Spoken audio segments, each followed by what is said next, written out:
We are live. This is Emil Fisher with another episode of the BCTL Podcast. Today, I have one of the best American jiu-jitsu competitors ever. Like one of the best guys ever, I think, as far as Americans go. Justin Rader, a.k.a. Justin Darth Rader, or as his moniker on here goes, The Punisher. How's it going, Justin? Hey, I'm doing great. Thanks for having me on. Yeah, fun fact, we have the same birthday. Oh, do we really? Yeah. That's awesome. I didn't know that. Yeah, August 15th. Yep, August 15th. I think that I might be a little bit older than you, but... But yeah, man, how's it going out in Oklahoma? Man, everything is going really great out here, you know? Like, a lot of things could have been worse. So we were, especially here in Oklahoma, I think that, comparatively to, other states, because this is, like during the whole coronavirus time right now, it's just like, man, I think, we could have been hit, probably a lot worse than we were. So, very, very, very fortunate, that we weren't, hit or impacted, nearly as hard. And, but nonetheless, like, I mean, we've been, we only just reopened, in with some restrictions, as well and whatnot, just this week. So yeah, we closed mid-March and we've been closed since then. And so, it's really great, everyone really stuck by, and that was really great to see. Ran classes as best we could on Zoom, and we made the best of it, and we're just so thankful and grateful to be back. And it's one of those times where it's just like it gives you a moment like wow, like I don't have this every day, and I may not have this every day. It gives you like somewhat a whole new level of appreciation. For sure, man. I mean, for me, it's been kind of crazy because I have a job, like I got a full-time job, but I train jiu-jitsu on average 3 hours a day. Really? Yeah. Like two to more than me. Well, so here's what I do. I leave work generally maybe 5:45, 6 o'clock. I go to the gym. I don't leave the gym generally until about 9 p.m. Oh, wow. You know what? Now that I think about it, that's about the time I get done too. Yeah, I mean, it's reasonable. So I get to the gym. Class is about an hour and a half. Usually I stick around and I roll for like another half hour, 45 minutes after class ends. And then I hit the exercise equipment at the gym because we got a really nice gym as well, like a gym. Right. So I hit that stuff for about another 45 minutes to an hour. And there's plenty of dicking around and socializing and all that good stuff. So like I'm certainly not training the whole time. It's the best part, isn't it, though? It's funny because I don't know what the culture is like at your gym, but I've been to a few different kinds of academies. I've been to MMA style academies, and I've been at like jiu-jitsu style academies. And I find that at the MMA gyms, because of the fact that it's open generally after class is over, people stick around and dick around more. Yes. Yeah, absolutely. We do that, probably a little bit. Like, we'll end class and, people will stick around and talk and I'll talk with them as well. And it's awesome, it's almost a necessary, component, in as far as I see it. Like you want, small groups to start to form, and you want friendships to form. And like that also helps with accountability, especially when it comes to training too, and it gives people everything like, something to look forward to when they're coming to train. Like, like I look forward to just, being able to just talk about different random things. Cause like, I mean, I love movies, like I love Marvel movies. I love Star Wars movies. I love movies like that, so like, we'll have discussions, on those kind of things. And, I mean, of course, UFC, those are going down, those have started back up now too, So man, I think it's almost like a necessary component, if you will. Like as an academy owner, like I almost want to like plan time for that, Yeah, for sure. It's so interesting. The way that social dynamics work out at the gym. Different instructors kind of approach things differently. I've seen instructors that kind of want a hands-off approach and don't really they'll let their students socialize. They'll join in the socialization, but they're not trying to organize it. And then there's instructors that really want to like be the center of that. Yeah. How do you find yourself in that mix?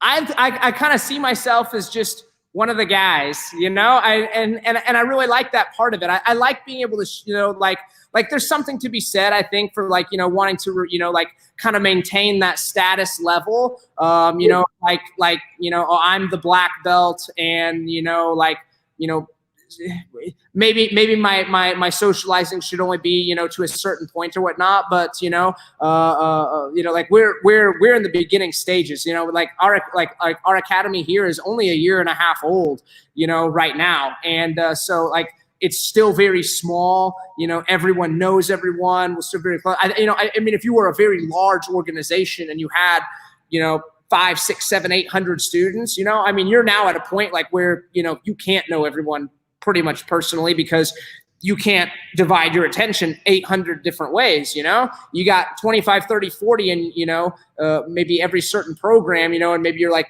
maybe even, you know, quite a bit of, you know, like only 100 students, you know? It definitely changes going forward, you know? One of my, I learned this theory, one of my favorite leadership mentors is a guy named Simon Sinek, who I absolutely love. And in his book, Start With Why, he talks about this theory called Dunbar's theory, you know? And once you start to, you know, hit that level of like 100, maybe up to 150, you know, you really start to lose that real personalized approach. And so the challenge is, how do I continue to keep that, you know, that close personal interconnected network, you know, when passing that number? Because obviously you want to, you know, have continued sustainable growth, but at the same time, you don't like if your product changes, you know, maybe it changes for the better, maybe it changes for the worse, you know? And so those are just all things that have to be weighed up, you know? So, but I love kind of like, you know, especially right now, I love being one of the guys. I love getting to know my students and, you know, let them kind of get to know me on a little bit of a personal level, you know, because like for so many years, you know, and it was hilarious. I used to get this all the time. Do you know who Hillary Williams is? Yeah. Yeah, Hillary's great, you know. So like, almost everyone for so long saw the persona, if you will. They saw the competition side of me, you know. And the way I did it, and it's different for everyone, but the way that I did it was, you know, like it was very intense. It was very focused, you know, and I was there and I was on a mission to complete whatever the task in front of me was, you know, win this world title, win this Pan Am title, you know, win this national title, win this ADCC title, you know, whatever the mission was, I was there to accomplish that mission, you know, and that's all everyone saw. I was, you know, and I got this, you know, from my years of wrestling. I was just I would walk around, I would pace around. During that time, there'd be a lot of self-talk going on, you know, things that my wrestling coach, you know, used to tell me before I would walk out, you know, onto the mats. You know, I'd slap my body a little bit, make sure I was awake, ready to go. And it was just, you know, really, really, really so intense. And, you know, a lot of people kind of, you know, like interpreted that as like, you know, me being big on myself or me acting like a jerk or whatever. And one time in a thread, I think it was on NHB gear from back in the day. It might've been another one. I'm not entirely, you know, too sure how many people are familiar with that one anymore. We've got flow grappling and all those things nowadays, but back then we had NHB gear. And she got on there one day and defended me. She was like, look, like you guys, all you ever see is like the guy that walks out there to compete or whatnot. She's like, you know, like wait sometime, wait till the competition's over, you know, and then approach him, you know. She's like, and so she told this story one time. I had, you know, just won, I think that was my first black belt gi tournament, you know, that I won. And so she came up to me later and talked to me later. And as she's telling this story on NHB gear, you know, she was just like, dude, he is the nicest person in the world, you know? And so I mean, I really had a switch.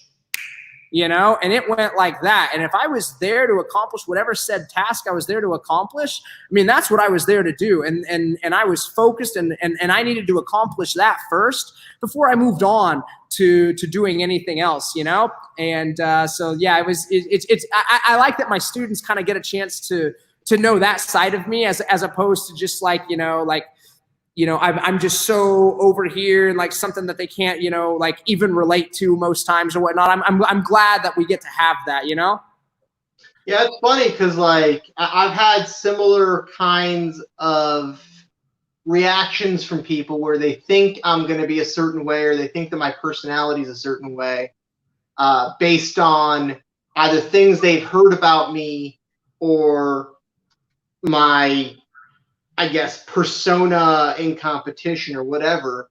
And it's always funny to me.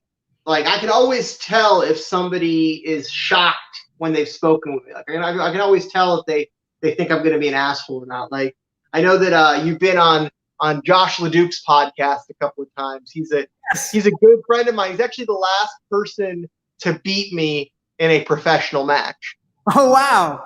Yeah, he was the last guy that so I've been doing like super fights and stuff for a couple of years. The last guy to beat me was Josh LeDuc back in 2018. And what's funny was we were talking, we became very good friends afterwards. I mean, I went to the guy's wedding. He's come up here to help me train for tournaments. I mean, that's awesome. The guy's a good friend, but he was telling me that his impression of me and the things that people were messaging him, he didn't like me.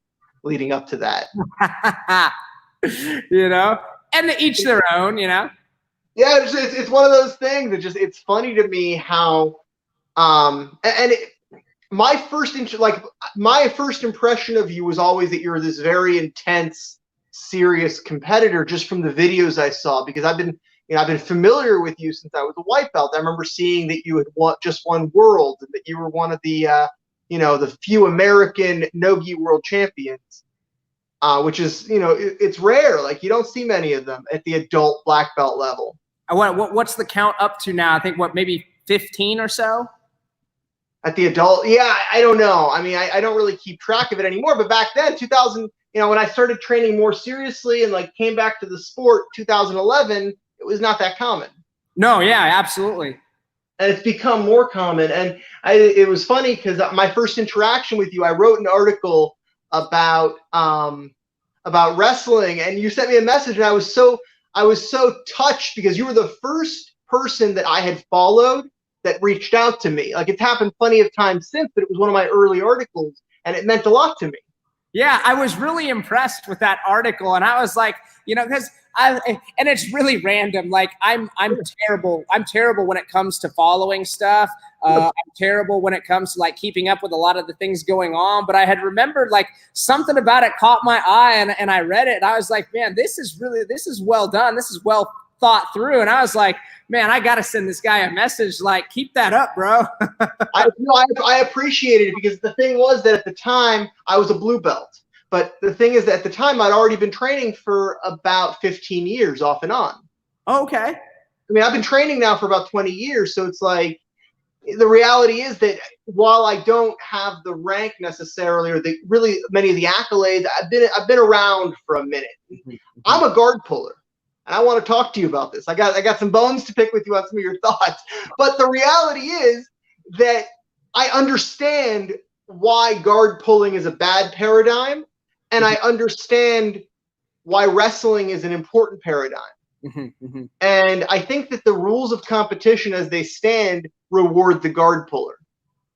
I would have to agree. I really would have to agree. And, there are just so many different rule sets out there, and it's just all of them really seem to favor that one. And I'm not I have the viewpoints that I do based on not because the one thing that I can't get away from, unfortunately, is the fact that I look very biased towards not being a fan of guard pulling, and I have a rule set that I've been somewhat, especially in the past 6 weeks, very outspoken about.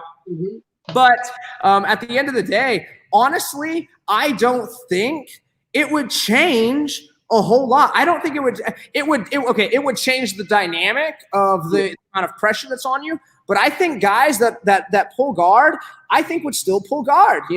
I don't think, I mean, on some level it would, because of the different pressure where the burden of movement should be and should be placed or whatnot. But like, man, I don't think it would necessarily, especially at the beginning of matches, like, I don't think it would. I mean, it would change things a little bit, but like a lot of those high level guys, like, I don't think it would affect necessarily their end results. Like Rafael Mendez, I don't think it would, like, even the rules that I proposed, I don't think it would have changed his results too much as far as how many world titles he won.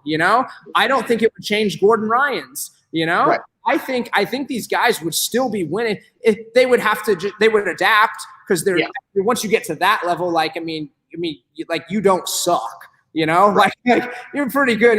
You'll adapt to the rules, whatever the rule set is and maybe. And we're all having to compete in like 10, 12, 15, 20 different rule sets, right now already. And, so like, I can't get away from the bias of how it looks, and that's unfortunate. And I try to be very upfront about that every time I explain what I propose. And, like on some level, it's just like, man, there's so much out there already. Like, would everyone really hate what I propose that much? Like, there's so much else out there. Like, it's like, may as well have this one too, and just, see which one the most exciting, really ends up and happens to be. Because, like, to be honest, I think the most exciting tournament I was ever a part of was the Ultimate Absolute lightweight division, and I mean, that was a points only start to finish, no advantages. And I mean, every match was exciting, and every match just had, everyone going at it, so like, and my rule set, would be similar, also a little bit different as well. But, that's why I feel the way that I do. And I wish that I wish I was able to completely be objective, and divorce myself, from my bias, because I did come from a wrestling background, and pulling guard was not really something I did a whole lot of. But the couple of times in competition that I've had to, it wouldn't have even changed the results. I pulled guard, and because I was going up against someone who I felt like, the wrestling was on par with mine, or even one time even better, and it was just like, man, this is the more efficient way to go. I'd have taken my -1 and still would have come out on top, So, but yes, it would change the dynamic of some things. I think that one of the things about rules is that rules are made to be gamed, and they're made to be like found a way around. So like, for example, under your rule set, if I take a shot on you and I fuck up, and then as a result I wind up in my guard, am I docked points? Yeah, you'd be down. It would if you made it real, like you fought for the takedown, even came back to your feet and then sat, that'd be a -1. If you went for like a throw and it just didn't play out for you, you're gonna be down by 2, because you didn't necessarily like I draw the line at intention. I'm trying to throw you to actually take you down. I screw up. I end up on bottom. Okay. If you do that in wrestling, the other guy gets 2 points. If you do something like, say that again. What about something like an Imanari roll? That now you're intentionally putting yourself there. I'm spinning under. I'm trying to get the legs out from underneath them. Say it again. I'm spinning under you. I'm trying to get your leg. Correct. But if you end up on bottom, you intentionally put yourself there, and your intention was to be on bottom. You don't do a lot of you don't see a lot of Imanari rolls that come right out on top. If you did before control is established, then you would obviously get 2 points for a takedown. Okay. I mean, I've heard you speak about the rule set briefly. I'm just kind of throwing some ideas out there because I love it. So much so because I'm 30. I turned 35 this year. I'm stuck in my ways. I've wrestled a little bit in my life, but the reality is that it's inefficient for what I'm doing. And so as a result, I would much rather just grapple with the person. I feel like stand-up has two other sports. You got wrestling and you got judo, right? And then you got all sorts of kinds of wrestling. And then you got Samba, right? There's a lot of sports that are devoted to the art of taking somebody down to the ground. And I do think that it is important for a well-rounded grappler to, at the very least, be able to take somebody down, because if you're not, then, what are you really fucking doing? Right. But on a competitive level, if you don't, like, for example, let's say you have a 25-year-old student or a 30-year-old student or a 35-year-old student that starts with you and is clumsy, right, and is lanky. Are you not going to encourage them to learn a guard game and just play off of that? Based on the way the rules are now, I will absolutely guide them to a certain extent.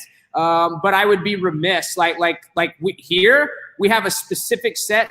Not one class goes by, and again, it's just kind of my background, but not one class goes by where we don't drill takedowns. Where because you may not need it. So I had a student once, one of the very best students that I ever had. She was trained specifically with me for the better part of 13 years, and her name was Sarah Lau. And she was like, 5 or 6 when she started training. And, it's one, really cool to just, see a student go through that many years. She's about to graduate high school, go off to college, and, her life is about to, really take off, which is cool to see. But she was in a tournament finals once, and she went out there and, she pulled guard, which was her thing. And she has a very, very good, tough spider guard, was able to sweep the other girl. The other girl had a really good guard too, was able to sweep Sarah back, and the other girl couldn't pass. And, from a coaching standpoint, I was watching this and I was just like, I could tell from what I saw of this girl's guard passing, and even from the very initial stand-up, which didn't last very long, 10, 15 seconds, and Sarah, got her grips and pulled guard, I could tell even just by her stance that I knew if we needed it in the end, that wrestling would be an advantage for us. And so at the very end, so it went to overtime back when a tournament organization, the AGF tournament organization, back when they had overtimes, which are far better than refs' decisions, side note. But they had overtime, and overtime was first to score, and that was the way the rules were or whatnot, So I'm yelling straight. The ref brings them together, and the ref's like trying to talk to him.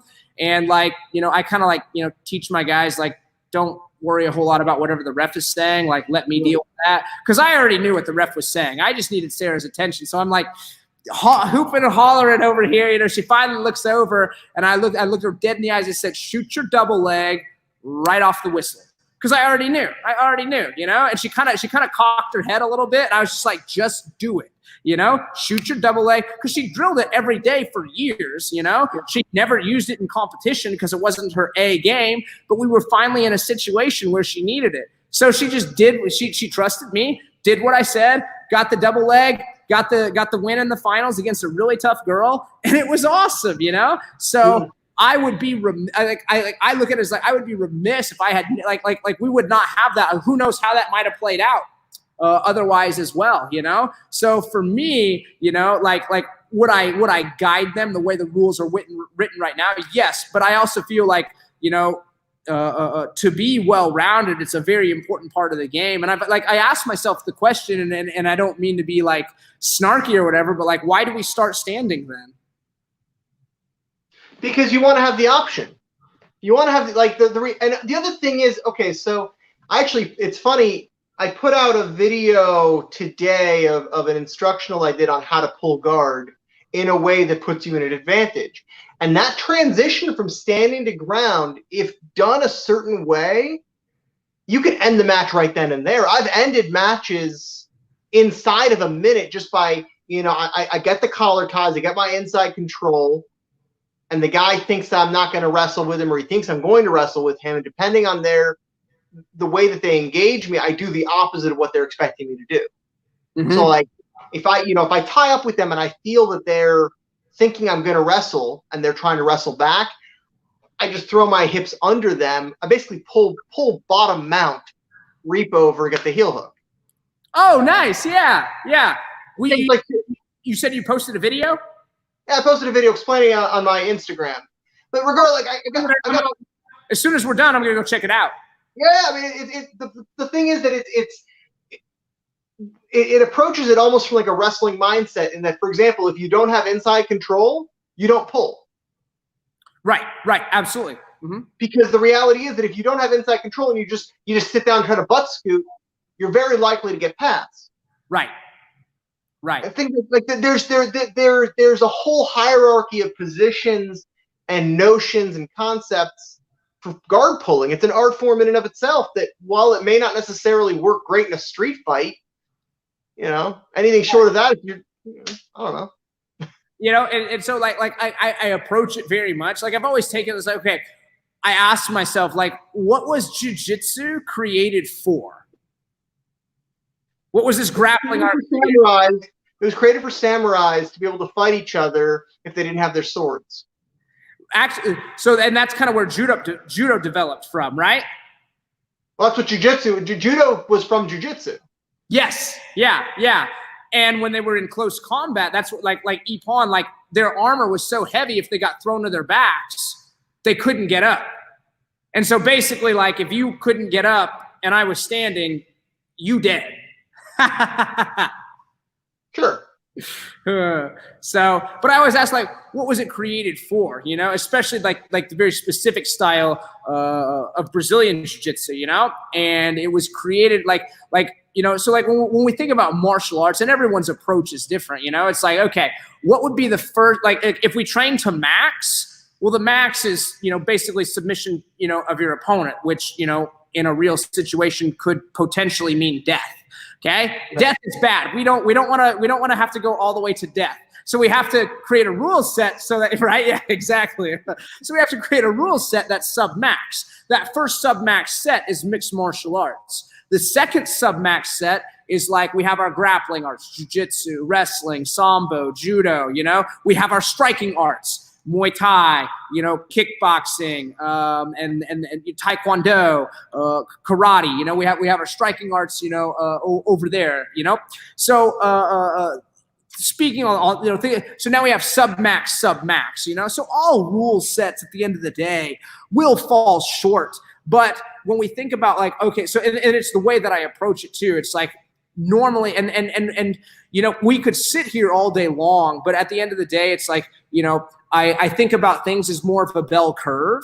We dismiss the anomalies, all right? And what's the usual norm right here? The usual norm is, okay, this over that, this over that. These are the most common things that happen. And when you start to approach and build from there based on certain concepts of, never assuming that you're just so technically superior, all right? Never assuming that you're the better athlete. You go into a fight against someone you don't know at all, and man, you're bringing your A game.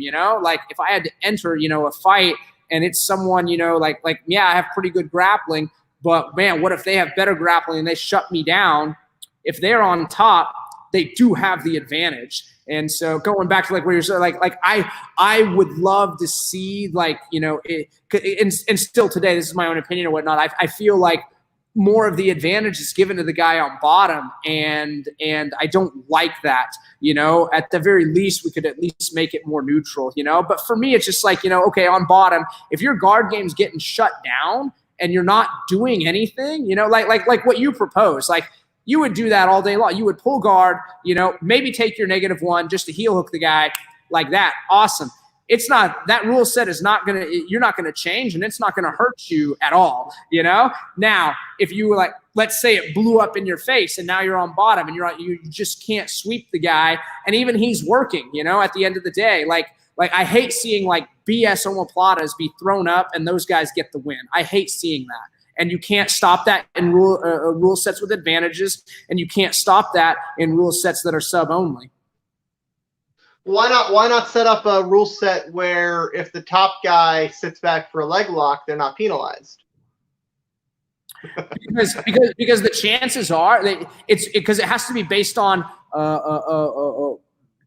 if you look at chances, every time I sit back for that leg lock, do I get it 100% of the time?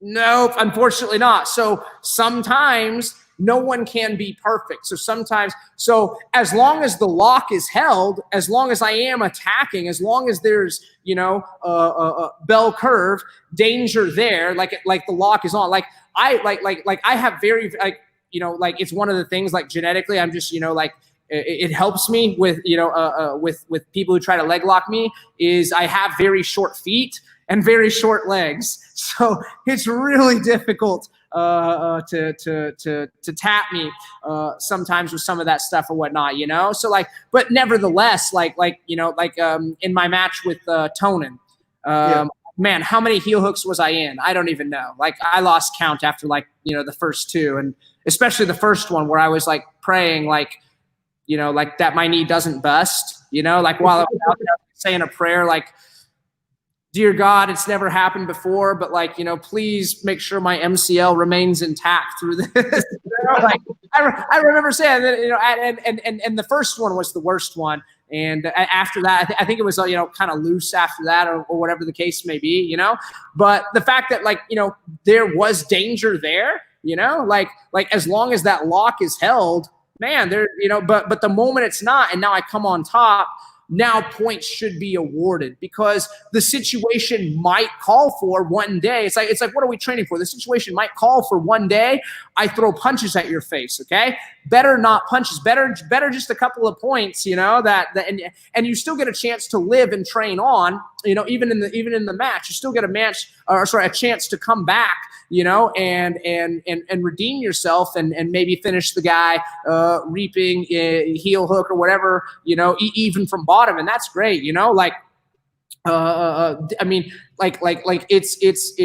are just certain, little things about it. Just because you can't be 100% on all of your moves. If it does fail, you do need to be penalized. I see far too much in this sport of, if you fail, no big deal, the fact, you can only imagine, if I because I've been in matches like that. I've been in matches where I had to get out of 9 omoplatas, but I was on top the whole time, and all I could think of was man, if I could throw punches, this fight would look very, very different, if they didn't get off their back at all, they only try to just slip out, because I also have pretty short arms too. I slip out of omoplatas, really easily, and that's great, this it would look different, a mixed martial arts fight would look different. And imagine, what if we one of my favorite analogies, I love movies, like I said earlier. Did you see The Dark Knight Rises? Yeah. So remember, he tried to make the climb out every single time, and did he ever do it? No. Why? Because he had the thing tied around his waist. Oh yeah. He had the safety net. Okay. Yeah. What do advantages do? Advantages are that safety net. Remove them and think about the evolution of grappler that we might see if we remove that completely. You have to get, or you don't. These guys that get my first world finals in no gi, I hit a really good double leg, and I knocked Hollanda, out of bounds. And as he was going out of bounds, he threw up this it didn't even figure 4 lock. His leg just skated across my arm, and they gave him an advantage and me nothing. And I spent almost that entire match losing. And you know why that is, right? You know why that happened. What? You know why that happened. I could speculate. It might be the fact that you're, you don't say your R's like H's. Hey, you know what? That's on them. If that's what was happening, I can only speculate over here, it's been said to happen, if that's what was happening. Like I said, I can only speculate, but I just remember being there. I'm like, man, I feel like I've done way more here. I was the only one trying to pass, how is this guy winning the match? And I actually sat back for an ankle lock. All right. A complete BS ankle lock that I had no intention of getting. it was a complete, like, as bad as this might sound, it was a complete acting job where I just tried to sell it like, yeah, with my face, like, oh, come on, there's some danger there. Give me an advantage, you know? Like, I was going to lose 1 advantage to 0 with like 10 seconds left. And so I just sold it as best I could with my face. I had no intention of tapping Halal. Did you get the advantage? I did. I got the advantage. And the only, like, I've lost every ref's decision in IBJJF that I ever had, except for 2. And they just both happen to be the World No-Gi Finals at Black Belt. So I guess at the end of the day, like, I'll trade all the other ones in for those 2, but those 2 ended up going my way. However that happened, I don't know, you know. But it was a complete, like how sad, in my opinion. Like, I have no problem admitting that, you know. Now, like, back then, like, you know, I was like, no, I got to play this up, like, you know, yeah, go me, you know, like. But like I have no problem admitting it was a complete acting job. I had no intention of doing that. I did it solely just to get the win out of that. Well, I mean, honestly, a win that I feel like I still rightfully deserved. But I mean, I was having to put on my best Academy Award performance to do it. As sad as that sounds, that's the real truth. Okay, so here's the thing. Why didn't you just try to break the guy's ankle? I mean, if it would have snapped, I'm not going to say that I wasn't or whatnot, but it was just like, I mean, I mean, I've seen people try to, you know, like, ankle lock Holanda before. No, you know, man, like, do the meows have ligaments? I don't know. But I do think that if somebody were to put them in a really fucking good Achilles lock and snap their tibia and fibula, they might tap. You know what? If it did snap, well, I don't know. Like, the meows, like, man, they're hardcore. Like, there are some people out there, still, but you know, they're tough. Yeah, there are some people out there. People underestimate the power of an Achilles lock. I've done more grievous damage to opponents with Achilles locks than I have with heel hooks. Like, I've done more permanent damage that, like, they may never heal from with straight ankle locks. Oh my gosh. Because it's just the way that you take the straight ankle lock. It's a methodology that's popular in catch wrestling, where you're not actually attacking the ankle, you're attacking right above the ankle at the juncture between the tib, fib, and the ankle. Okay. And what winds up happening is the way you drive through it, if your forearm, if your wrist is tougher than their shit, it's gonna snap. And I've had people not take it seriously, and it'll go. Yeah. Like, you can break bone in half with it. Oh my gosh, that would be terrible. It's awful. It's fucking terrible. I feel bad every time it happens, but like, should tap. Oh yeah. But at the end of the day, like, let's say it fails. You don't get the tap. They're able to continue fighting, you know, because, like, not 100%. Like, maybe you're fatigued. Maybe you can't squeeze at the now I'm on top.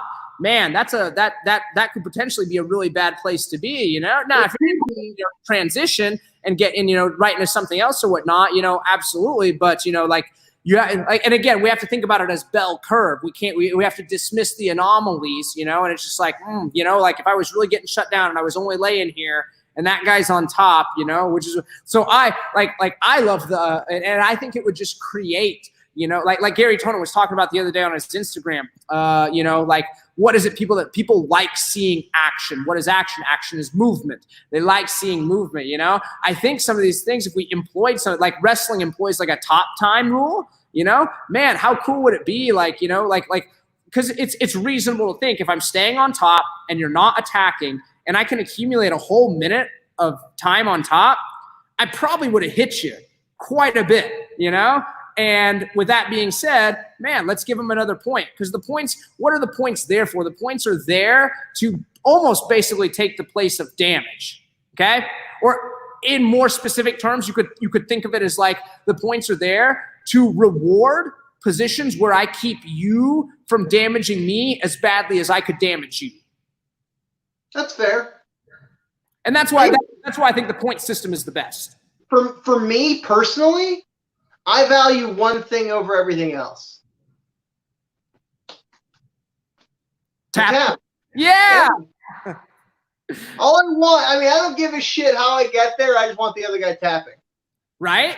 Which is totally, it's definitely an approach to take, And if you could go just from attack to attack to attack to attack to attack, man, this rule system would be, it wouldn't, as I say, it wouldn't penalize you as much as you might think. Well, on the other hand, okay, so there was a local tournament up in the Cleveland area that featured the rule set you're describing. Oh, nice. It was that rule set. And I did it a couple of times. I always would place second because there was always guys that were much better wrestlers than me. It was what it was. But here's what would happen. I'd pull guard because why the fuck wouldn't I? Right. And the guys that were smart would either just run away completely or they'd stay in the pocket, but they keep far enough away from me that there was no fucking way I was going to get a hold of them. And that would be it. Which I believe is a real skill. It is. Looking like you're actually trying to beat the guy, but not putting yourself in danger is a skill. I agree. And it and this is my problem with advantages. And what I would I think it would take time, So like wrestling employs really, really good, really strict, pretty consistent stalling warnings. And man, you can get hit with them like fire. You get like in collegiate style, right? You could back out once, you back out twice, you're getting your first warning. You back out a third time, you can almost be assured you're getting, the other guy's getting a point because you're not. It's very clear you're not wanting to fight. Does it need to be like I really dislike putting it on a time. Like you see some of these IBJJF refs like stop looking at the action for a moment to look down at their watch. No. You can't. It's just got to just be. It's one of those things where you just have. It has to be more refs' discretion. And as the sport goes on longer and longer, we should have more and more higher and higher level refs, who've been wrestling, a really long time, trained in a certain rule set, I think he does a really good job for the most part. But one of the best IBJJF refs I've ever seen is Muzio DeAngelis, I believe his name is, and I think he does a really good, unbiased job. With his reffing, and so I've always respected him for that. But I think he's someone that you could very easily train to just be and it's almost an internal count, not an exact science of 30 seconds, on the clock, but I got to look down and away from the action. You can't take your eyes off the action. But I think get rid of advantages, in this tournament. Let's start calling the stallings harsher to make the guy, because at the end of the day, while I do believe being able to hold top is an important skill, we're not looking to just clam up. We don't want them just clamming up and just staying on top. I do want the guy continuously working, At some points in time on top, does that mean I need to take 10, 15 seconds of, hey, I got to apply this pressure here, see if I can't make you move on? No, it absolutely does mean that, But man, a well-trained ref can be look, you've been here for what seems like 40, 50 seconds and it's very clear you're just holding on. Nah, bro, boom. Let's get moving, Another 20, 30 seconds of that. What's that? That absolutely. I agree with you. You know what else I think? I think they should implement a push-out rule. It'd be interesting. I think, when it comes to, so here's my experience, right? Like I said, I have wrestled, but I'm not a wrestler. In that regard. I will wrestle. I know how to wrestle. I'm a catch wrestler, which is different. Oh, right. But I'm not interested in trying to jockey for position. I determine where the other person wants to be, and I try to make it go there to my advantage. So, if you want to be on top of me, you can be on top of me, but there's, I'm going to try to isolate a limb. Right. Or if you want to be on bottom, go ahead. I'll try to get my 2 points in the process. I'll try to get my pass in the process. And I'll try to make your life a living hell in the process. Right. But I think that one thing I run into, and it is, I wouldn't say it's necessarily my my Achilles heel, but it's an annoyance for me, is my opponents get terrified of me, and what they'll do is they will run. They will literally run, like they'll sprint out of bounds anytime I make contact with them. And like, listen, I can't wrestle with somebody if they're retreating. Well, and how often do you see that in grappling? Like, dude, like, man, you have to be like really egregious to get even a stalling warning, you know? To the I think it'd be interesting to have a push out rule, you know, like the freestyle, like freestyle wrestling. I believe, man, you get pushed out of bounds once, you're already down. The other guy gets a point. Yeah, you know. I think that that's a fantastic rule, because what that'll do is that'll encourage people to either pull or wrestle. Right. You're not going to see people run. Right. Exactly. And to be honest, like I've not like the push out rule is a little more freestyle, whatnot. In the rule set that I propose, it's one like I could see an argument being made for it, you know, and I think it would definitely make things more, because there's a whole strategy of, you know, even, you know, like wrestling. There's even a strategy of wrestling on the edge, but like you need to be ready to stand and fight even on the edge, you know, like you need to work your way back to the center, or you need to go forward. You know, you shouldn't be able to just back out, which is like in high school, collegiate, you know, style wrestling or whatnot. You know, like you might back out once. Okay, but I tell you what, you back out again with no desire to even go back in and fight, you're getting dinged, you know? So, you know what I think was a great example of that? Jacare versus Roger Gracie. Which one?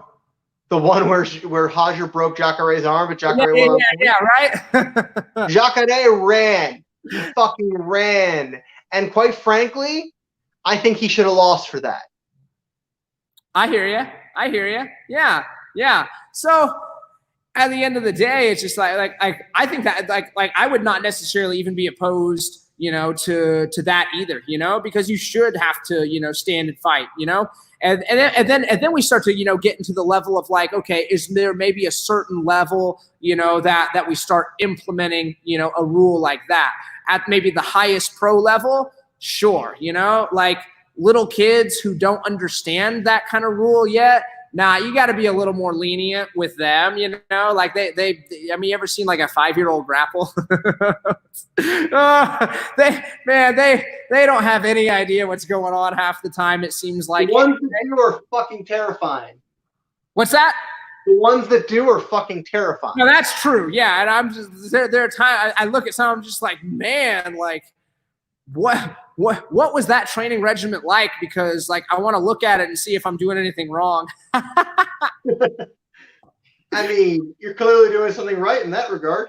Right. Oh yeah, man. Absolutely. You know, but yeah, no, I think a push out rule would be interesting. I think it would just create so much more action, you know, and then somewhere and strategy as well. You know, there's a whole strategy that I used to have to implement when I would wrestle in high school of, you know, hey, sometimes you are on the edge and here's how you have to react. You can't like, okay, you know, like you can kind of get your one, you know, like, oh, you back out, get your one. But dude, you do it twice, man, you're getting dinged, you know, and you have to start and of course everyone plays the strategy, you know, like my first, purple belt world championships in 2007. I made it to the semifinals, you know, and this judo guy came out there and like stood straight up. And so I low level ankle picked him twice. Really, I got my points. I was passing a little bit. He decided to stand right back up. So I let him, you know, boom. And I had 4 points in like the first 48 seconds of that match, you know, did my thing, stayed on top.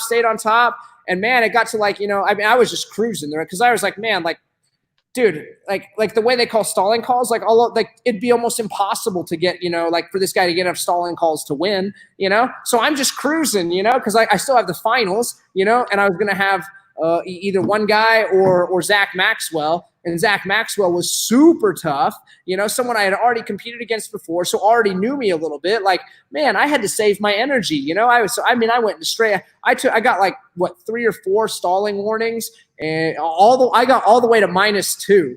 So I won 4-2. But yeah, like if the stalling calls were harsher, might have changed the whole dynamic of that. Maybe make me fight a little more, because like as competitors, we can't blame competitors at all. Yeah, no, you can't blame the competitor. That being said, I do think that if the person's deliberately, like, if they're taking advantage of the referee not enforcing the rules, they're kind of a shitbag. Like, okay. So for example, Nogi Worlds this past year, 2019. I had one match I lost, right? The referee, a guy by the name of Damian Orenday. He's down in Texas. And Damian was the referee. I didn't know anything about the referee, and I don't like IBJJF referees on principle, because I've gotten fucked a couple of times. I really have, and I don't like the IBJJF. I've been there. Personally. I mean, that being said, I'm a 2-time Nogi Pans guy, and like I do like it, but it just, I don't know. I don't like the referees sometimes. Put it that way. So I'm in the match, and the guy scores. I mean, he was doing a great job against me. He beat me. And then at a certain point after he scores, he kind of backs away from me. And the referee goes, "You've got to engage." He says, "You got to engage." Right, yeah. So I'm like, all right, fuck it. Like, this point, I'm coming after the guy. The guy backs away. The referee dings him right away. Doesn't wait. Wow. I'm like, I look over. I'm like, no shit. Yeah. Okay. All right. I'm going to lose this, but, I respect it. Next match the guy had, he scored his 2, and he tried doing the same shit. He wound up getting docked. The other guy scored an advantage in the last 10 seconds, and the guy that beat me wound up losing because he was stalling. I respect the shit out of that. I'm not mad at anybody in that situation. Now, if the referee had ignored it, I'd be pissed. Yeah. I'd be pissed at both. Because I'm actually here. I'm kind of shocked to hear this story. I don't see many refs give it like that. That's what I'm saying. I seriously impressive control of his mat. I think that a good referee needs to be appreciated.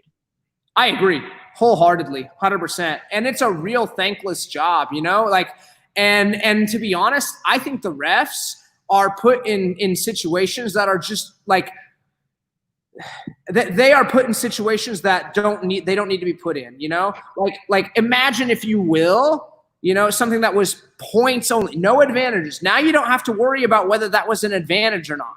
Imagine implementing an overtime, which only makes sense, and not leaving it up to a non-open scoring decision where you have no idea, even at the highest level. Okay, like I didn't even actually watch the match. All right, I watched bits and pieces of it. All right, but did you watch like Cyborg and Nikki Rodriguez? Which one? The first one, ADCC. I couldn't find. Let me explain something to you, Justin. I value very different things than you value in grappling.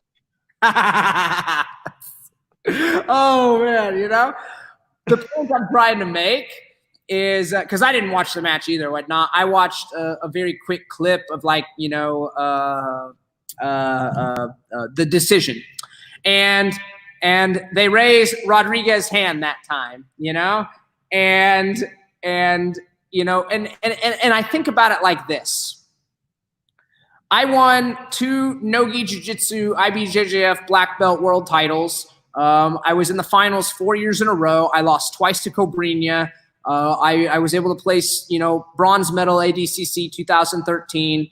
Man, like I accomplished some big things, and I did it for a number of years. So it's not like I don't know what I'm looking at, what I'm watching, but on some level, all right, if someone who didn't know was watching the same match, they would turn and ask me, why did so-and-so win and so-and-so lose? And I would have to use I would have to give something like this. Well, I think it was maybe because of that, and probably over this here, and so so now let's dissect that out. There was an I think, there was a maybe, and there was a probably.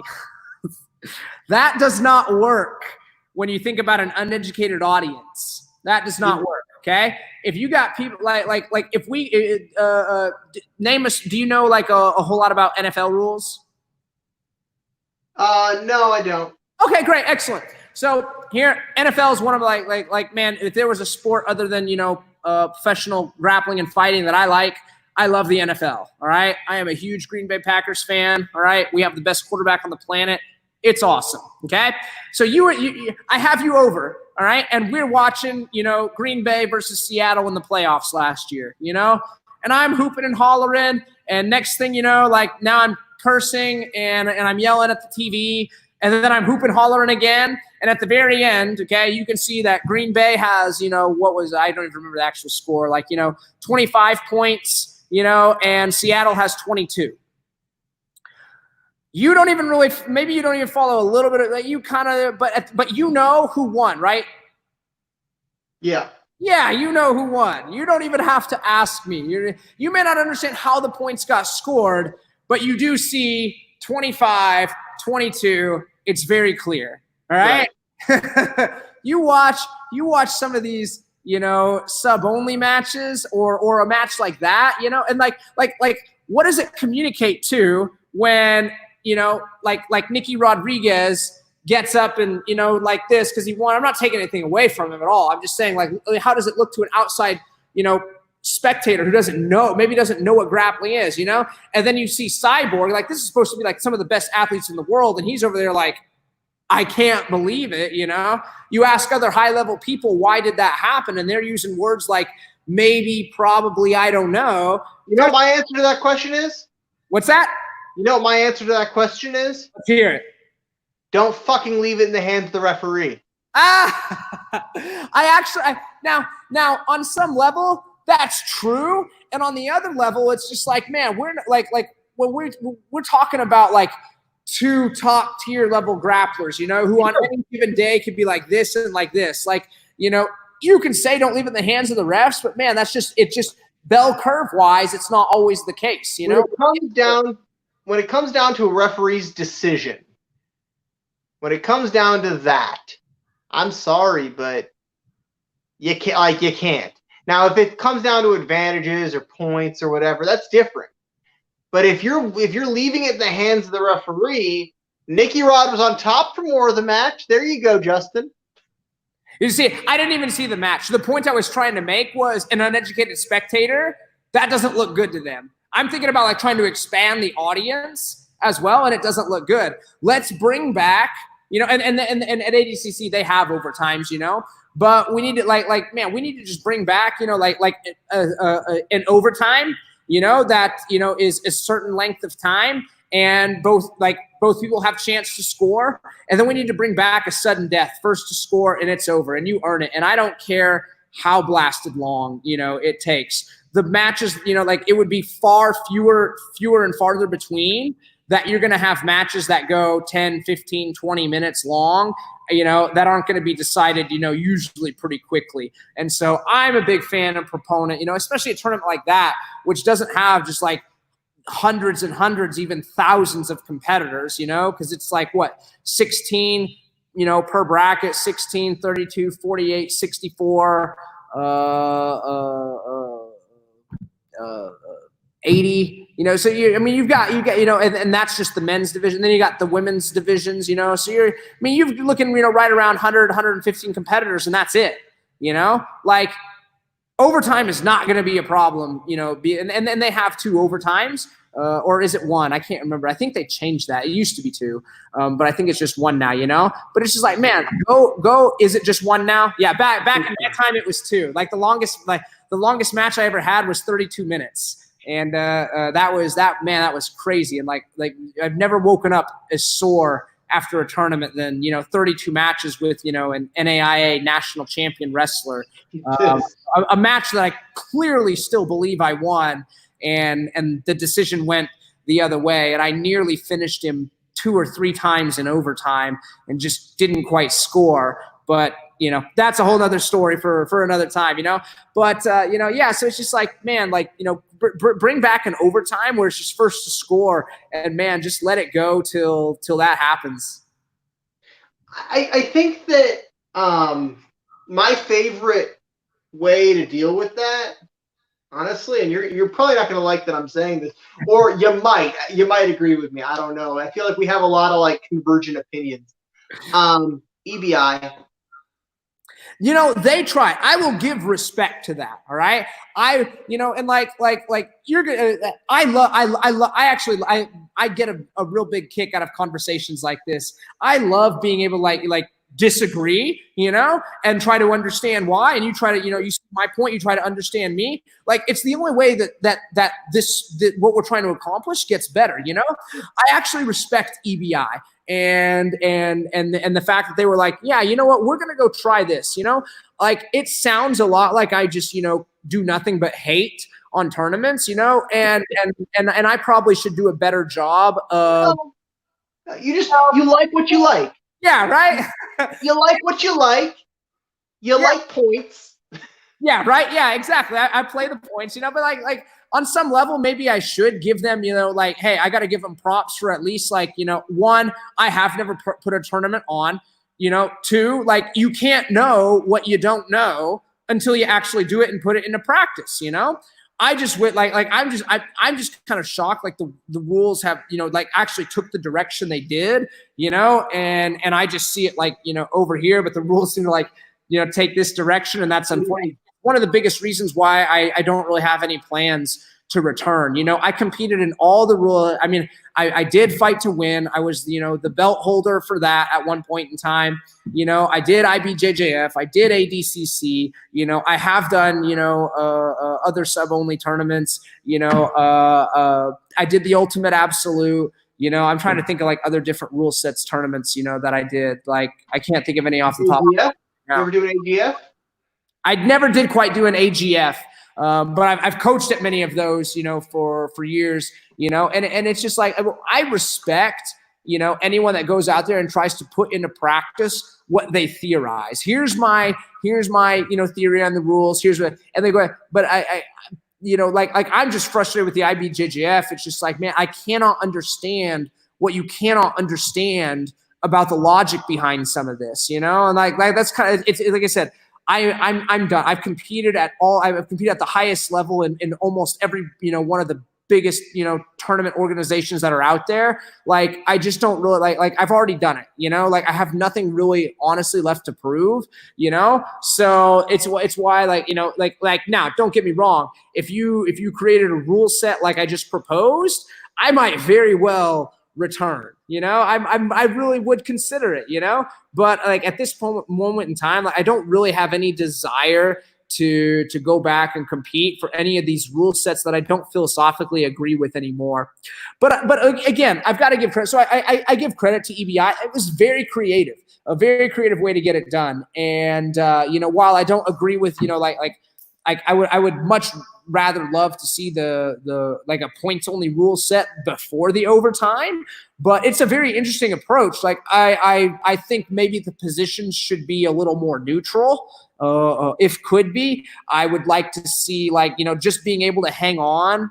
And when, because you were able to hang on longer and you escaped faster. I'm not entirely sure that's a good, but man, you know what? He did it, and he was like, I'm going to do it. I'm going to do it my way, and I'm going to put it into practice. And the chips fall where they may. So I respect that. I give props to that. It's just like, now let's see its evolution. Let's see you take it back to the drawing board. All right, this was theory. This is what we saw. In our mind's eye. Now this is what we're actually physically seeing, okay, here. Now, is there anything we need to change? And I don't see enough of that in enough tournament organizations that are out there, honestly, And on some level, too, I also accept this. What I'm talking about is so completely different from anything else out there. The points only is not so completely different, but the points that and the way that I would, -1. Points only, like no submissions? Well, say it again. Points only, as in like no submissions? No, you can absolutely submit. Right? Yeah, right. No, I look at submissions as the greatest, or the greater the risk, the greater the reward. A lot of submissions come with really great risk. You F that arm bar up, man, you compromise your position greatly. You should be penalized for that. And that's just how I feel about the whole situation. We get caught up too much in our art, focusing on the how, as opposed to, what, this is the new end result. And this is, a generally accepted bad position. Again, bell curve, all right? If you are like far elite compared to the other person, it's not going to matter one way or the other, no matter what rules set, all right? But at the top tier, the very best guys, like, man, like, you mess up one tiny little thing, and that's usually the end, and that's the way it should be. So the greater the risk, the greater the reward. What's the greatest reward? Winning. Submissions already come with that, all right? So if you're going to win by points, you have to do a whole lot more work, and rightfully so. So, what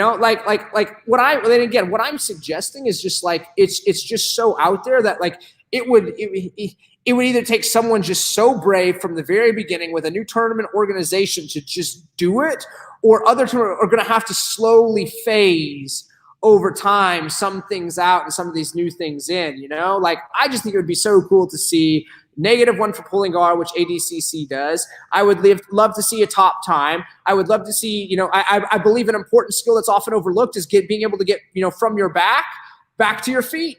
I'd score a point for that. That's a very important skill when it comes to combat, going from your back, getting back to your feet. So let's award it. And let's get rid of anything more than 2 points. Okay, nothing more than 2 points, all right? And points don't need to compound as large, If I Kuochigari, inside trip you, and your guard's not really good anyway, and I, run right through your guard, right to mount, we're looking at 9-0. Oh my gosh, you bridged a little bit to try to turn and hook my leg to ankle escape, and I quickly rolled you right to your back and I got my hooks. You're looking at, you're down 13-0 in a matter of like, and really not a whole lot, position wise. I mean, it was already bad. It didn't really get worse, and now there's another 4 points tacked onto that. While I agree being able to, I think it's an important skill if someone's trying to escape, go from mount to back. I don't think it's 4 points worthy, So I would call like takedowns 2 points, passing guard 2 points, sweeping and reversing 2 points, and everything else after that worth only 1. That way compound, because now, like, let's say I rack up the score all of a sudden really quick, like, bam, you're down 13-0, like, dude, you're basically playing a Hail Mary game. Like, you better be Aaron Rodgers. Yeah. I hear what you're saying. I feel like what it comes down to is, what do we want people to watch? Or what do people want to watch? Do people watch jiu-jitsu to see superior point scoring, or do they watch jiu-jitsu for the submissions? And I don't know what the answer is. Maybe different people watch it for different reasons. Mm-hmm. And when you think about it from that aspect or whatnot, it's like from the rule set I propose, it's never been seen or watched before. So right. At some level, you can't really know. Exactly. The only other point, the points competitions that are out there, are like employ things, with advantages and stuff like that, and it's just, I don't know. To be really honest, I also think I think an element, that's added, is the production. I think I said it on Josh's interview that we did too. I was like, man, it would almost be a dream of mine to see Seth Daniels with his production. And then some matches have my rule set and just see what it looks like, because you can't know what you don't know and it's never been seen, So what is it that people want to see? I think with the right production, I think you could I mean, wrestling is on, on ESPN.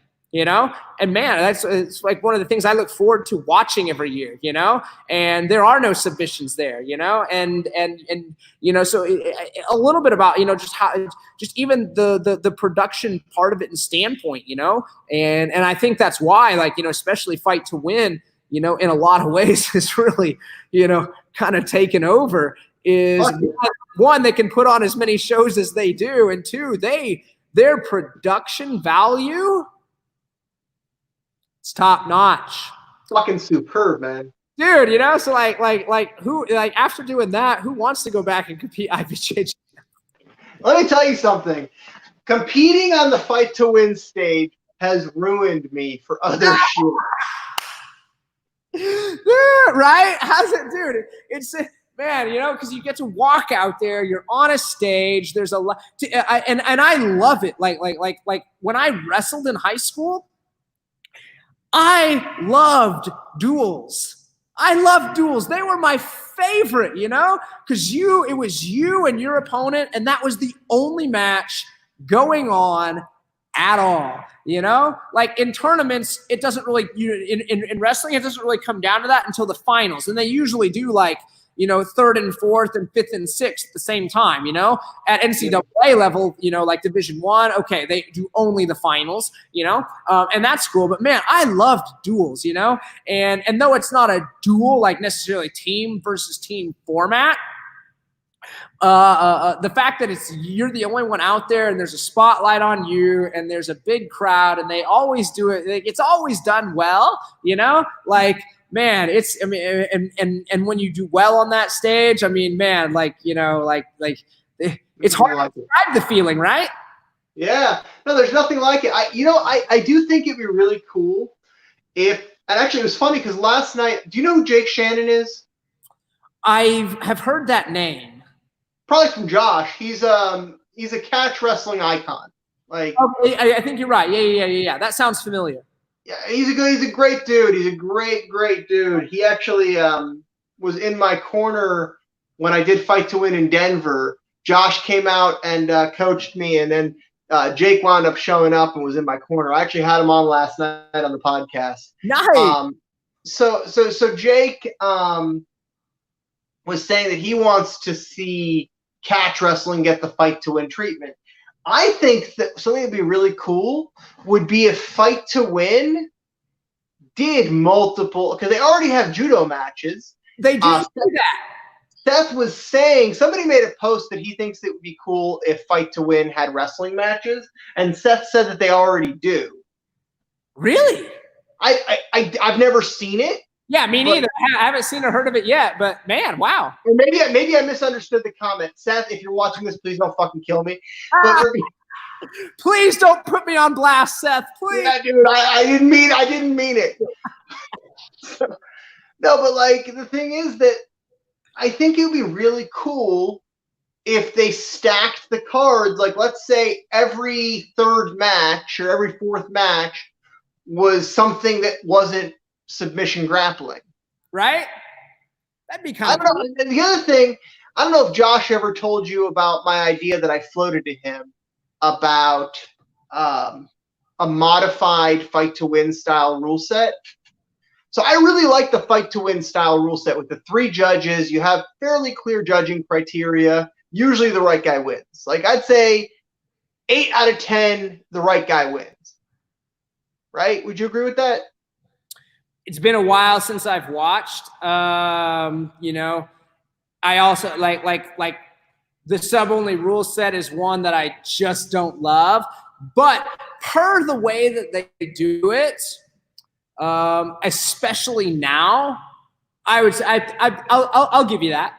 Okay, so I think it would be cool to have 3 flags instead of 2.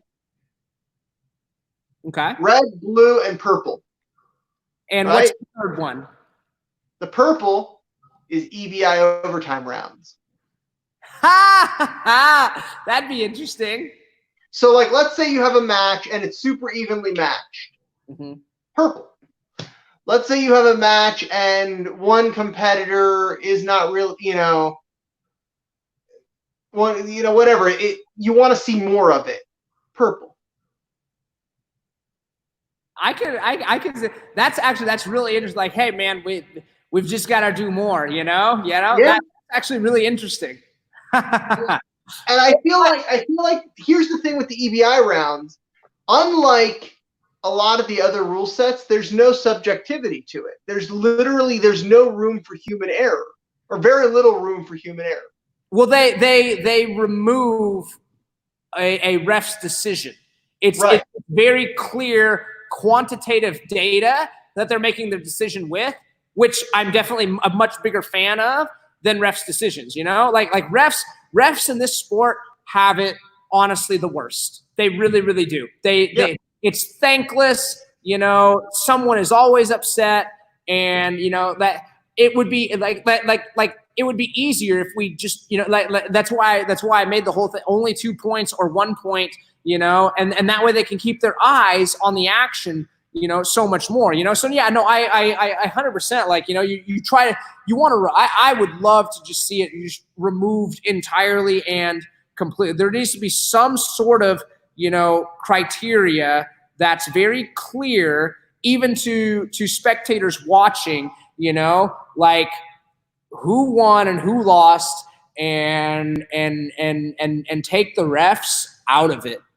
Yeah, I do think that. I think that there needs to be a way, in lieu of being able to score on the guy or submit the guy, to get something quantitative. Mm-hmm, mm-hmm. Yeah, and I don't think that in any other rule set. I mean, do you have another idea? Well, so I wrestled, so I just constantly refer back to that. Like, wrestling has a triple overtime. And the first one is the first overtime is on the feet. First to score wins. The second one, both people get a shot, top and bottom, top and bottom. The third one, it's top and bottom. If the guy on bottom scores, he wins. If he doesn't score, he loses. So the guy on top doesn't necessarily score, all right? He just needs to make sure he remains on top, So on some level, you could and how is that determined? I believe triple overtime is determined by either whoever scored first in the match, all right, then they get the choice, or if there was no score, if it was just like a complete 0-0 the whole way through, I believe it's just done by coin flip, and hey, this is your shot at this, moment in time. But it takes the ref out of it. It's still a quantitative data value that you can refer back to, and man, it's hard to make a real, man, you had all of regulation. You had 2 other overtimes to get the job done. The fact that it's now being left to a coin flip, is really on you. And at least we're taking it out of the ref's decisions, which can look biased, which, can have speculation, man, it was a coin flip. It flipped right for me. I mean, I've seen state finals matches come down to a coin flip, but not often. It's not often, but I've seen state finals matches come down to a coin flip. And it's just like, man, whoever wins that coin flip, usually they get their choice. They usually win, because they're just so evenly matched. And like I said, those are the anomalies we dismiss because that's not the bell curve, it doesn't happen very often. I feel like that's a far more quantitative measure than many other options. Agreed. But I still think that the EBI overtime is even more quantitative, and the reason for that, if we have an EBI overtime and we're evenly matched, and I lose the coin toss, because there is a coin toss at the beginning of EBI overtime, right? Oh, there is? Yeah. Okay, so you have your binary. It would be 0-0 because it was sub only leading up to that. Yeah, so there's a coin toss. The coin toss is who gets to start the overtime. Right. And me personally, I like being the first. I like being the first guy in the overtime because I feel like knowing what the outcome was of that first round determines my behavior in the second round. 100%. But statistically speaking, it's a wash. Why is and that? I want the coin toss to be a statistically irrelevant factor. Okay. Is there any way to do that? Is there any way to make the coin toss, the outcome of the coin toss, academic? No, because at some certain point in time, like there would be no way because you could like that's what wrestling's second overtime is for. Okay. Is that both guys get a chance. All right, fine. And then the third overtime, okay, like you had your shot, and you got a fair shake at it too. Now we're going like, hey, you either, it's your choice or not your choice, and you get away or you don't. Okay. I guess that's a reasonable way to go. I like the fact that you don't fucking know who's going to win by the coin toss in EBI. You just don't. Right, because both guys get a shot. Right. I just don't like, hey, we both escaped. I escaped 1 second faster, therefore I win. I don't like that part of it. You don't? Why not? I feel like that would be your cup of tea. Say that again? I feel like that would be your cup of tea based on your preferences. I don't know. Because now we're arguing over 1 second. I mean, you should have held longer. But is that, so like again, like don't get me wrong, like I think it's still better than a lot of other things out there, whatnot. But I would just like to me that just doesn't like seem as clear cut. It doesn't feel as clear cut as, like, hey, I would rather see, okay, we go into now a triple overtime, both guys you got your shot, you still couldn't get it done, now, man, that would actually be kind of cool. Like you either sub him or he escapes. If he escapes, he wins. You sub him, he wins. That'd be kind of cool. Yeah, but I almost feel like that's almost unfair because in the event that there was no score in the first round, you're letting it come down to the coin toss. Why don't I get a chance to sub him? I don't know. Yeah, I feel for the guy that loses that. Right, and same thing. But like EBI matches, so many more of those matches, go to overtime. Why? Depends. So I've done a few EBI rules tournaments. I've only had 2 matches ever go to overtime. But when you look at the majority of EBI matches, especially high level, how many of them seem to go to overtime? It's a mix, but it's not. I mean, it's not an overwhelming majority, if it is at all. Okay. Let's look at the most recent EBI. I'm going to pull it up because I honestly don't know the answer to your question. No, and see, I don't either. I would just guess like probably more than you like what number of matches do you think should go to overtime? And once you have determined what value that is, whether that's too high or too low for you, then you can start to determine, okay, well, like, man, dude, if half the matches are going to overtime, there's a problem. Honestly, if more than 20% of matches are going to overtime, there's probably a problem with the rules that need to be fixed, So if more than if 1 out of every 5, is going to overtime, like that, that's even still a little high comparatively. But my question is, why do so many go to overtime? Because there is no point. They're very evenly matched. Well, but there's no point scoring at all, no matter what happens in regulation, because it's sub only. Okay, so I'm looking at EBI 5. Okay, just randomly. Round 1, there were 2 overtimes. Out of 1, 2, 3, 4, 5, 6, 7, 8 matches. Okay. Round number 2, there was 1 overtime in 4. 25%. Little high.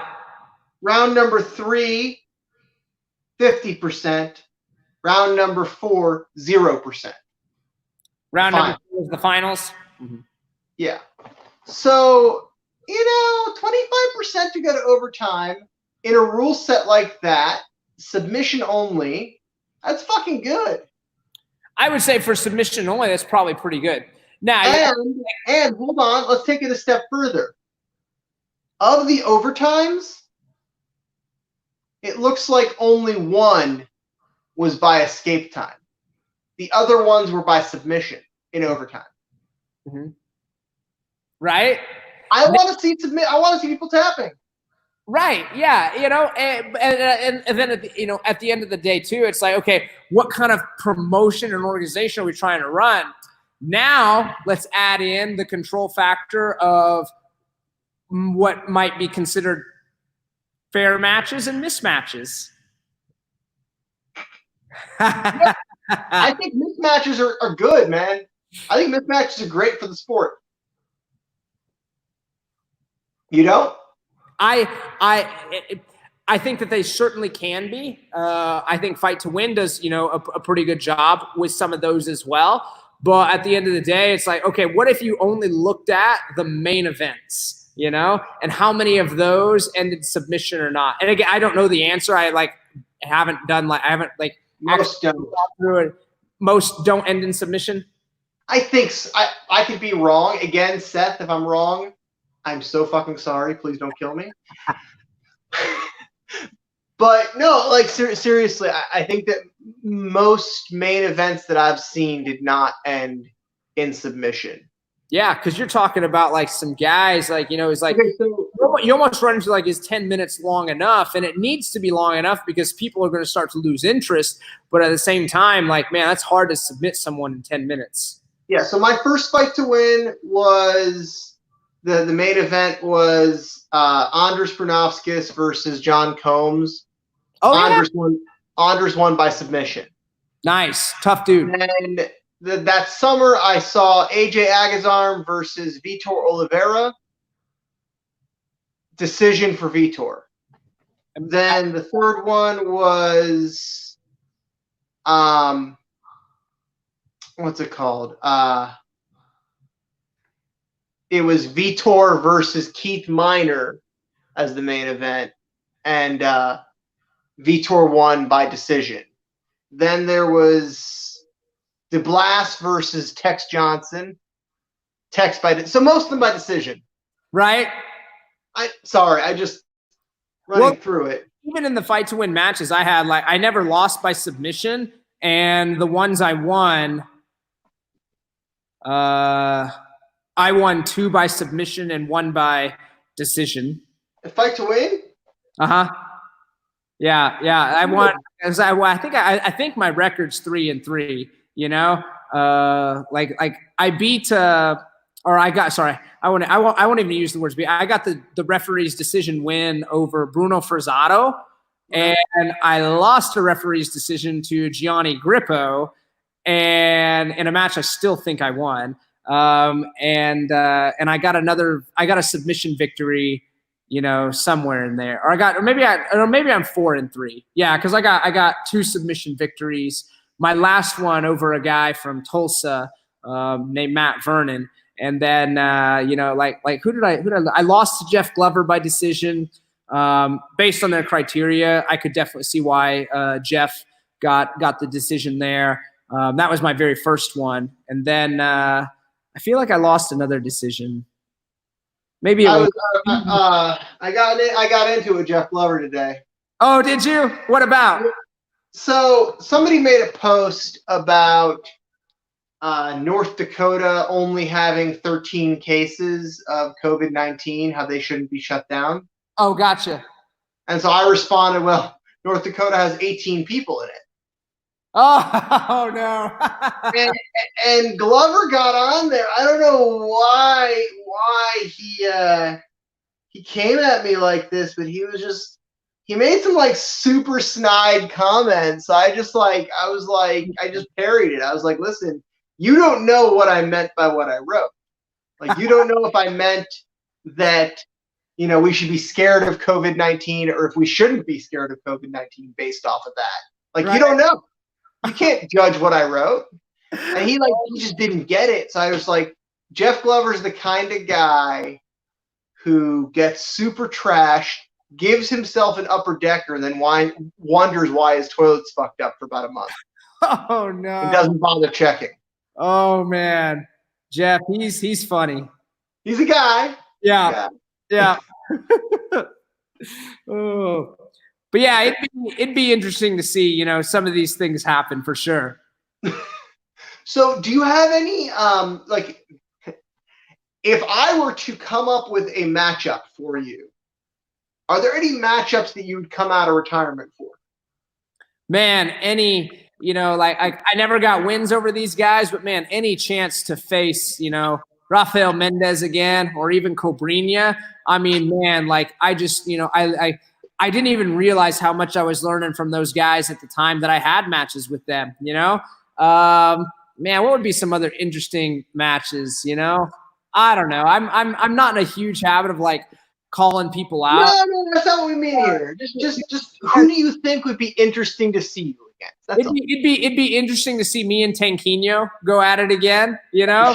Like the last time was the first round of ADCC, and he just won the 66 kilogram division, and you know, so that'd be real interesting.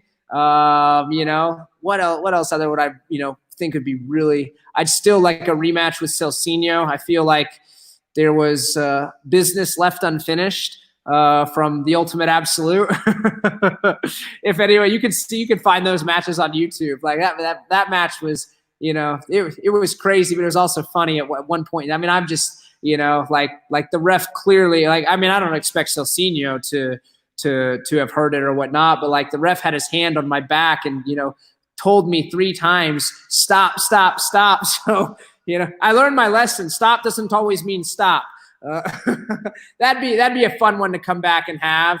You know, it might be fun to face some of the newer guys, you know, in the newer generation, you know, coming up through, you know, who exactly, I don't really know. I don't have any names really off the top of my head, you know, but like from the guys that, you know, like I competed against, you know, in the past, like, oh man, another one that I always like, you know, envisioned like might one day happen. One of the few that like, probably one of the few guys that I didn't get a chance to face was Lucas Lepre, you know, because man, like I always liked Lucas because like, you know, we were never at he was always one weight class that seemed above me, but like, man, like Lucas was just like, you know, he played that top game, you know, and I always liked that because that's kind of what I did, you know, like at featherweight, you know. So those would be some interesting matches that, you know, like, man, like I might really consider, you know, coming back and having, you know. Now, you know, like would I necessarily come back and have them in, you know, any rule sets format out there right now? Probably not.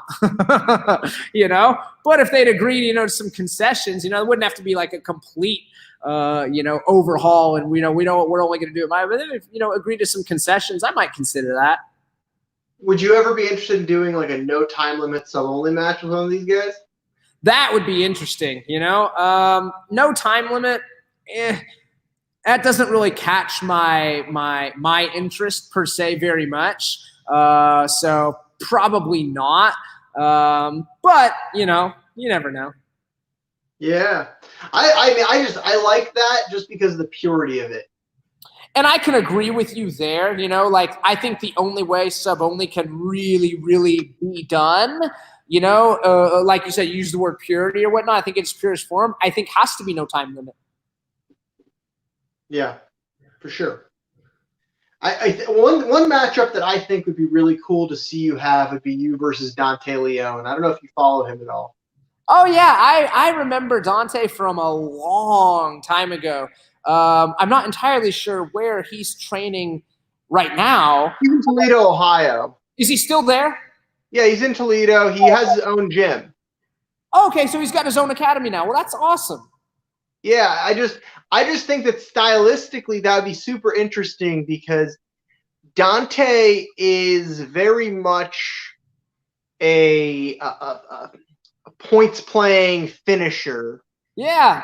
Whereas I feel like you're a points playing grinder. Yeah, I could get on board with that, you know. And I think it's just the differences in styles and the convergence of styles would make for a very aesthetically pleasing match. Now, how big is he now? He was in Lucas Leprey's weight class at ADCC. Oh, he knocked Lucas out of the bracket. Really? Yeah. That's a big win for him. It's a huge win for him. He's been kind of on a tear here. He's really come a long way. So, because I remember watching him. He might have been a fairly new-ish blue belt, you know. And I knew, like I remember watching that kid, and it was just like you could just see the fire and the hunger in his eyes. Like I was like, man, like, you know, you can't ever know for certain, but it was just like, this kid's gonna be good one day. He's intense. I think that it would be super interesting to get a match set up between you two. I think that we could make it happen. Right? And I'll tell you why. Josh manages him. Oh, yeah? Yeah, or has. I mean, Josh has an ongoing business relationship with him. So I'm just saying. Right? Who knows? And there's a promotion. A promotion? Josh owns a promotion. Yeah, Josh's thing. Yeah. He can do whatever the fuck he wants on that. He can do whatever rules fit. What rules does Josh run, by the way? So Josh usually does EBI rules. Okay. That being said, before the COVID-19 hit, I was scheduled to do a catch wrestling match. Oh, nice. Yeah, it was going to be best 2 of 3 falls, pins, or subs win. No time limit. Very cool. Did you have an opponent? I did. Nice. Guy. Was that? I said nice. Yeah, a guy from down Florida. His name is Karinga Conway. He's, I think, a black belt down there. Does works out at Iron Life in Orlando or something. It would have been a fun match. We'll see if it happens. I don't know. Yeah, man. This whole thing is really just, you know, like put a whole like it's been a debacle. It's really ruined a lot of plans. Have you used your time for anything? For anything out of the ordinary? Like, have you done anything different with it? You know, I mean, other than like, you know, like I never really thought I'd be much of an IT guy, but I've been doing that a lot. What do you mean? I'm not super tech savvy. So like teaching myself how to use Zoom, trying to teach all my student base how to use Zoom, different things, technology wise, setting up, like we have a new school app now. And I set that up through the software, or not software, but the program. I use Spark, like for our management, and Spark is awesome. And so it's an app through their platform, So, but like going through and just figuring out, because like I said, I'm not super tech savvy. Like I wish I was more tech savvy, but I'm not. But the other thing I've been doing a lot of studying. I bought. Man, they are just absolutely fantastic and just such great investments. So my good friend Ryan Hall put out a couple of instructionals. I think the first one right before the whole coronavirus thing hit, and then just recently released. He put out the modern 50-50 first, and then just recently released the modern half guard. And man, I absolutely love the way that he teaches. It's so conceptual, and he really can explain, here's why I'm doing what I'm doing, and here's the thought process behind this, and I do this, which can lead us down to here or here, and then so hey, you gotta weigh the options of how you want this to play out, So I love the way he conceptually puts everything together, and he does such a great job of teaching for both like gi grappling, no gi grappling, and mixed martial arts. So it's been man, I'm right now I'm like 15 or 20% through the modern half guard, and I'm like 80% of the way through the modern 50-50, and just like trying to expand, because like man, like I wasn't I can and I can teach it, but like I wasn't really known for being a bottom guard or half guard player. I wasn't known, for playing 50-50. And, so there's huge holes in my game. And it was just like, man, like, they were really, really well done, So I've been doing a lot of studying, trying to expand my own game as much as I can, like, again, my competitive years, like, or any chance of ever returning is, probably behind me, I don't know. We'll see. But, why do this?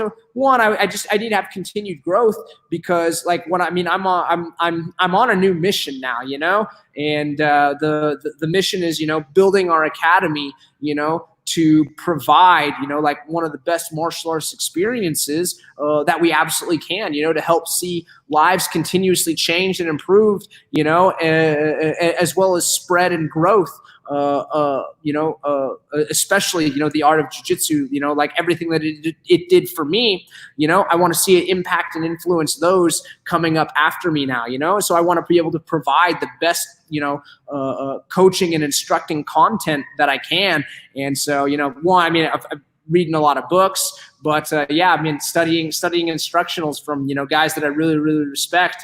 And, big, places where big holes, and I'm totally okay with saying that too. Like, I'm certainly not known for playing half guard. I'm certainly not known for playing 50-50, and so being able to improve my own skills and teach on a high level, I believe is very important. That's awesome, man. Yeah, I really like the way Ryan Hall teaches. I feel like he's able to deliver a lot of information as concisely as possible. Agreed. And I think that that's important. I feel like, it was funny. I was getting into it with somebody earlier today that was saying that they think that they don't like the amount of content that is put up by blue belts on Instagram. Mm-hmm. I'm like, I responded. I said, well, or lower belts, quote unquote. Oh, okay.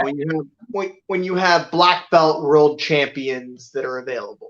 And my response was, you don't always know. Some of these people may be really good at teaching what they know. And, but quite frankly, there are lower level guys or guys that are not as well known that I'd rather learn from than listening to John Danaher drone on and on about wedges and levers. And don't get me wrong, Danaher's one of the best coaches on the planet. His results are undeniable. But there is something to be said for brevity.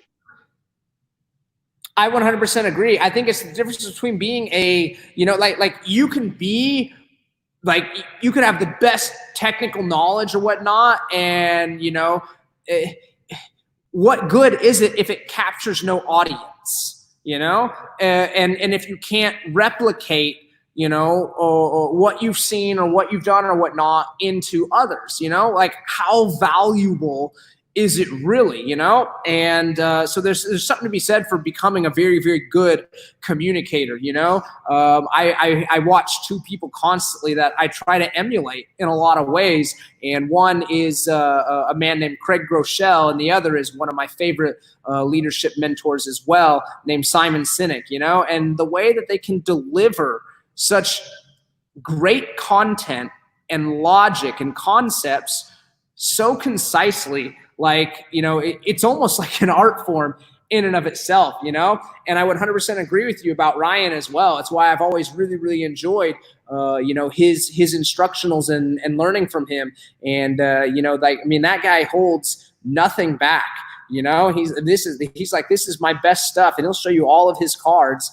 And, you got to really respect that as well, So yeah, you hit the nail on the head. There's something to really be said for being a good communicator. You could have all the knowledge for days, but and it's almost like, what should we really determine as, great or not great, or what should we really glorify or not glorify? It's like, man, I think you are great, and I think you deserve a lot for, being a champion yourself. But man, I think that true level of mastery is when you can pass that knowledge on and replicate it in others, and not just, one here, whether that you can constantly and consistently replicate that kind of high level in others. Yeah, for sure, man. I definitely think that the intellectual journey of constantly trying to improve your game is an important one. I think that your students are obviously going to respect and appreciate that. Well, Justin, we are at about an hour and 45 minutes here. Oh, it's been a lot of fun chatting with you. Was there anything else that you wanted to talk about tonight? No, I'm always here. I'm always an open book. The only thing is just, the only other thing I'm really doing is just focusing on building the academy out here, and we're having an absolute blast doing it. And my whole new mission, is like I began teaching and leading a leadership team through martial arts years ago, and I came to find I didn't really know what the real definitions of leader and leadership were. And so what I'm trying to do out here now, part of my mission out here, is trying to use martial arts as a medium, hand in hand, to teach leadership, to create some of the most self-empowered and confident individuals that we absolutely can. And I think that there's nothing as empowering as martial arts that you can teach a person. And with that sort of empowerment, I believe that they hold a very special responsibility to be leaders once they leave the academy and go on to do whatever it is they go on to do outside of the academy as well. So, beyond that, that's pretty much me in a nutshell. That's awesome. My hope is once all this stuff clears up, I was supposed to be trying to go down there this spring to do a seminar at one of the academies down that way. If I do wind up coming down there, I'll definitely want to hit you up and come visit. Dude, you would be most welcome. We would love to have you. For sure. And would also like to have you back on at some point. At this moment, what I'm doing is I'm trying to do these podcasts daily, and I'm trying to bring on fresh individuals every day. Yeah, awesome. But, once I kind of get into, back to a routine, I'm going to continue the podcast, and I want to bring some guests back on. I definitely want to bring you back on. Now, for anybody that's still watching that would be interested, tomorrow I have Brian Miller, who is the founder of Technically Unsound BJJ. It is, if you haven't already heard of them, you should check them out. He basically just does the most ridiculous shit imaginable. It's hilarious. Sunday, I've got some guests that are still unconfirmed, but you'll all want to see this. It's a band that I've been talking to about coming on. Monday, I've got Riley Stearns, who directed and wrote the Art of Self-Defense movie. Have you seen that movie, Justin? I have not. I'll have to look it up. Yeah, have you heard of it? I have not. So it's it's on Hulu and Netflix, I believe. It's a movie about a guy that gets assaulted. He's played by Jesse Eisenberg. Okay. He gets assaulted and winds up joining a martial arts academy to try to rebuild himself.